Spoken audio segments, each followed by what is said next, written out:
Muchos de los observadores enviados por la Liga Árabe a Siria están descontentos con su misión y varios de ellos se han marchado ya del país, según ha asegurado un antiguo miembro de la delegación. Consideran que esa misión sirve de propaganda al régimen de Bashar al-Assad y que le está dando cobertura para endurecer su represión. Como ejemplo menciona la ciudad de Homs, donde incluso durante la visita de los observadores las fuerzas del régimen han continuado atacando a la población. Allí en Homs han sido grabadas estas imágenes.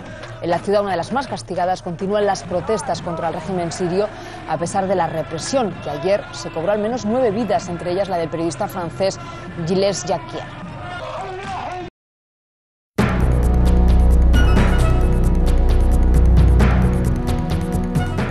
En la redacción de France Televisión, hoy el trabajo más duro no es el de buscar información sobre uno u otro tema. Lo peor de todo es tener que hacer el papeleo para repatriar el cuerpo de un compañero. En ello están desde anoche. Han perdido a Gilles Jacquier. Con 43 años, llevaba 20 en la casa, un viejo conocido al que habían visto en situaciones más que peligrosas. Sus últimos 5 años los ha pasado trabajando para Envoyé Especial, el programa de reportajes más prestigioso de la televisión francesa. Con su director hemos estado esta mañana. No era una misión arriesgada. Se trataba de un viaje organizado por el gobierno sirio con el que intentábamos mostrar el funcionamiento del aparato de comunicación de Damasco. Pero todo se complicó ayer por la tarde, en medio de esta manifestación pro-Assad. Una primera explosión alertó a los periodistas. Se acercaron hasta el lugar de los hechos y una vez allí, con permisos especiales de las fuerzas de seguridad sirias, Gilles y su compañero, este reportero que tienen en imágenes, entraron en el edificio en el que se produjo el ataque. Mientras grababan las consecuencias de lo ocurrido, una segunda explosión alcanzó a Gilles y para cuando lo montaron en el taxi que lo llevó al hospital, dicen los testigos que ya había fallecido.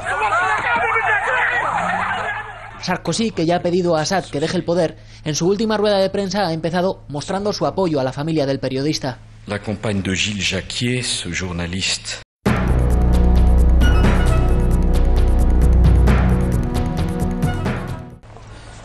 La evasión fiscal es uno de los problemas más serios que sufre Italia.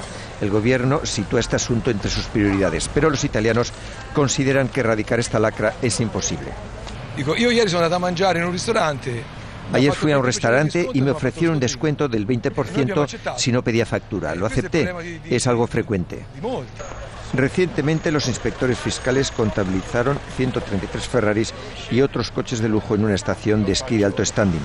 La tercera parte de sus conductores habían declarado menos de 30.000 millones de euros de ingresos, unos 5 millones de pesetas al año.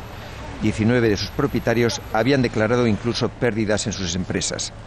Italia es uno de los países que bate el récord de evasión de impuestos. Con ello, el Estado deja de ingresar más de 100.000 millones de euros. Una lacra vinculada a menudo con la mafia, el otro gran problema que lastra a la economía italiana y que afecta a prácticamente todos los sectores. En estos tiempos de crisis, la mafia dispone de una liquidez de 65.000 millones de euros, el equivalente a 3 planes de ajuste del gobierno. Un informe realizado con la colaboración de la Asociación Nacional de Comerciantes revela que la mafia es el primer banco del país con beneficios superiores a los 100.000 millones de euros. Un holding que no conoce impuestos y que no para de crecer.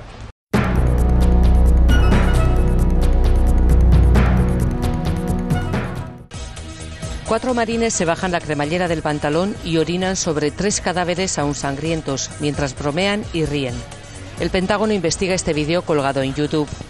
Allí se dice que los soldados pertenecen a un batallón de Carolina del Norte. Si es así, volvieron a casa en octubre. Desde el Pentágono dan credibilidad a las imágenes y las colocan en Afganistán. Han criticado duramente su contenido y han abierto una investigación.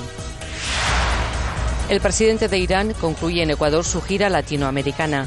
Llegará allí desde Cuba, donde ayer se reunió con el presidente Raúl Castro. En la isla, Mahmoud Ahmadinejad ha pedido un nuevo orden mundial ante lo que considera el fracaso y decadencia del sistema capitalista. Investido doctor honoris causa en Ciencias Políticas en la Universidad de La Habana, Ahmadinejad aseveró que cuando al capitalismo le falta la lógica, recurre a las armas para matar y destruir. El presidente de Irán no hizo, sin embargo, ninguna referencia a las acusaciones de la comunidad internacional sobre su programa nuclear. Un barco rompehielos de la Fuerza de Guardacostas de Estados Unidos ayuda a un buque petrolero ruso a avanzar en áreas de hielo grueso por el mar Bering. Su objetivo, llegar con el combustible a Nome, una remota comunidad en Alaska Occidental.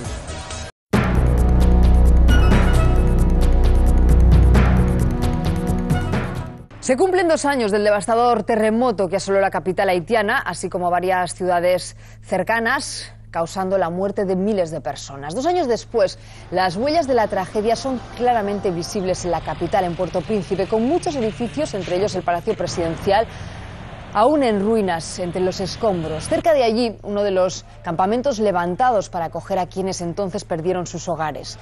Unas 500.000 personas continúan viviendo en esos campamentos que aseguran también que Haití, según las agencias de ayuda, ha recibido tan solo el 40% de toda esa ayuda que habían prometido.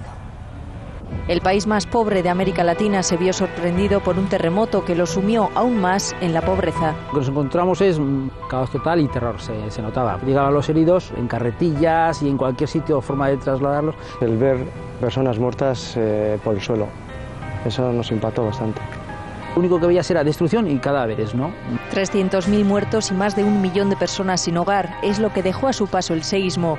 2 años después de la catástrofe, estos ertzañas de la sección de rescate aún no han borrado las imágenes que captaron sus retinas en Haití. Que el cielo nunca sabes dónde está, pero el infierno sí sabías dónde estaba, que era allí. Aquello era un infierno, la verdad. Este bilbaíno, Lander, es técnico de Haití de la asociación Anesbat y desde que ocurriera el seísmo ha visitado el país varias veces. Nos cuenta que se han conseguido pequeñas victorias, pero que aún queda mucho por hacer. Seguimos hablando de cientos de miles de personas viviendo en albergues al aire libre, refugiados. Hablamos del cólera que sigue atacando a las personas por las malas condiciones ambientales. Cerca de 700.000 personas aún viven en tiendas de campaña y son más de 6.500 las víctimas reconocidas de cólera. Y a esto se le suma la inestabilidad política que vive el país. Hay muchísimos casos de violencia, de violaciones. Hay tensión porque la gente quiere comer, quiere trabajar y todavía a día de hoy esas oportunidades no se están dando. Ahora la esperanza está puesta en el nuevo gobierno.